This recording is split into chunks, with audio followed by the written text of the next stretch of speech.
James Barrett-Sterling for Robins TV here in the clubhouse after the 2-1 defeat against Merstham. And I've been joined by Hayden Bird, who a lot of Robins fans might remember from his past stint here as gaffer. Hayden, how are you feeling after that one to start with?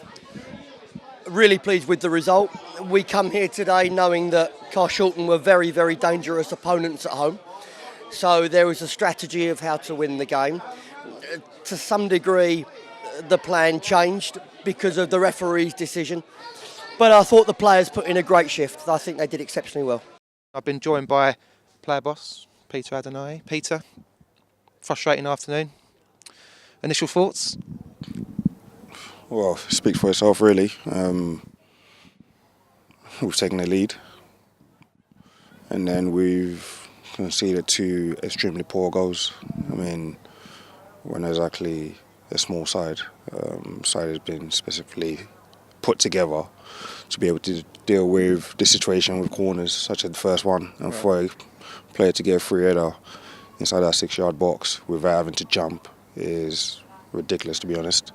And then the second goal, whilst having 11 versus 10, to then be pulled apart and to concede a goal in the manner that we did, again, it's ridiculous. And missing a pen, missing some very good chances. Goals change games, and they've taken 2 chances. Patrick hasn't had a save to make in the second half. We haven't put the ball in the back of the net. They've won the game. Do you think the red card was harsh? Because from my vantage point, all I saw was the corner get flicked on, and I think he blocked. Did he block it with his arm? Is that what he said? Or I think the truth is it was a harsh decision, and I think with the greatest of respect to the referees who got a tough job, I'd have to ask questions on Carshalton's first goal as well. If it's not out of play, surely it's offside. But, you know, fair play to the Carshalton lads. They played to the whistle, we didn't, so they got their goal. But, yeah, look, I'm loath to criticise referees too much. They got a very difficult job. I would question whether he got those decisions right, though. we came out flying in the second half, and after about an hour or so, it just kind of went to square pass, and they got 10 men behind the ball. Well, we got some very good areas out wide, but our final delivery wasn't up to standard. I mean, the keeper, his strength is actually coming out and claiming the ball, and we're floating balls in or floating the balls over the bar. Right. Those are just basics in terms of putting the ball in the right areas where we could have players actually causing some sort of problem and attacking it. We didn't do that today. Like you said, the first 15-20 minutes of the second half, the balls were going in the right areas where the keeper can come out and collect it, and we're creating chances. But then it's decision making. I mean, when the ball goes into certain areas, you've got the extra man, it's finding that extra man, so we could create opportunities for someone to get a shot off or get a decent delivery in. And when we did get the ball in decent areas, final end product wasn't good enough.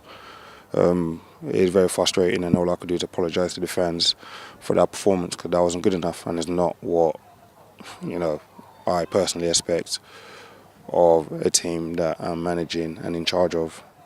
In the second half, obviously, backs against the wall a little bit, but how proud of you were your boys' work ethic and the energy levels out there? Oh, tremendous, because I felt that in the first half, even with 10 men, we controlled the game.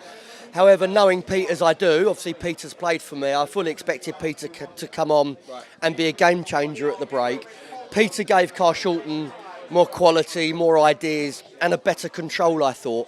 So really, it was time to dig in then. It was time to show that, you know, Merstham are not only a team that work very well with the ball, they're a team of organised resilience when they need to be.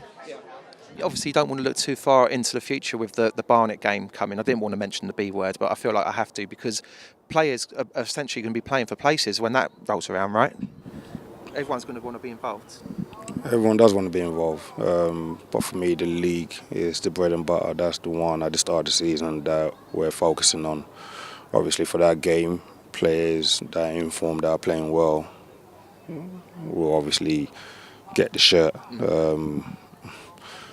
I mean, we've got a couple of players that we're hoping will be back by that point. You know, Ricky's got a chance, Christie's got a chance, Almost got a chance of being back, Ryan's got a chance of being back for that game. So we just have to wait and see. But before then, we've got Hornchurch on Monday, which is all I care about right now, and we've got White Oak next Saturday, which is all I care right now. So Barnet, my thoughts would turn to Barnet after White Oak, but for the next 7-8 days, it's all about Onchurch and White Oak for me, and Barnet will take care of itself when he comes upon us. Excellent. All right, Peter, thanks for joining us. Thanks, James. Appreciate it. Thank you. Cheers.